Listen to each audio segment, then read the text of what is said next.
once was a young warrior named Anya, known throughout the Sunstone clan not for her victories, but for her unwavering spirit. She was strong, agile, and courageous, but in the brutal, unpredictable skirmishes against the encroaching Shadow Tribes, victory was a fickle mistress. Anya had faced defeat more times than she cared to count.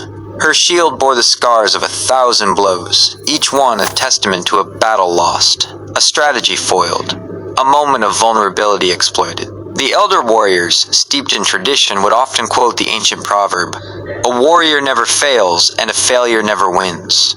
They would look at Anya, her head held high despite the dust and blood, and shake their heads. Some whispered she was a curse, others that she was simply not destined for greatness.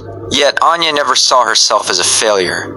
Each defeat was a brutal lesson, a forge that hammered her resolve into something tougher than steel. One sweltering summer, the Shadow Tribes launched their most audacious assault yet, bypassing the usual borderlands and striking directly at the Sunstone capital. Panic erupted.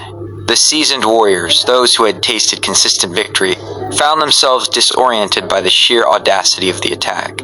Their usual tactics crumbled under the unexpected pressure. Anya, however, moved with a strange clarity. She remembered the sting of arrows from a similar flanking maneuver in the Whispering Woods, the way a sudden charge from the north had broken their lines at the Serpent's Pass. She recalled the sickening crunch of her shield against a similar thrust, and the desperate scramble to regroup. Each failure had etched a detailed map of weaknesses and strengths onto her mind. While others wavered, she began shouting orders, not out of arrogance but out of necessity. She directed the archers to positions she knew would give them optimal cover against the Shadow Tribe's advance, positions she'd learned from being pinned down there herself. She reorganized the shield bearers, having experienced firsthand the collapse of a poorly reinforced line. She even anticipated a hidden ambush, having once stumbled into a similar trap that nearly cost her life. The battle raged for hours.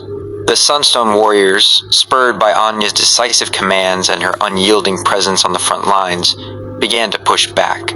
Anya fought like a whirlwind, her movements precise and economical, each block and strike informed by the countless times she had fallen and risen again. As the last of the Shadow Tribes retreated, leaving behind a trail of their fallen, a stunned silence fell over the capital. The Sunstone clan had won, against all odds. Their greatest victors had faltered, but the one who had failed so often had led them to triumph. The elders, their eyes wide with understanding, approached Anya. One of them, a grizzled veteran named Kale, looked at her, his voice hoarse with emotion. "Anya," he said, "we always said a warrior never fails, and a failure never wins. But you showed us that true failure isn't falling. It's staying down. You never failed to learn, and that, young warrior, is why you truly won." From that day forward, the proverb changed in the Sunstone clan. They still honored the sentiment, but they understood its deeper meaning.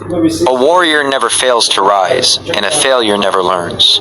Anya, the warrior who had failed so often, became their greatest leader, a testament to the enduring power of resilience and the wisdom found not in avoiding defeat, but in embracing its lessons.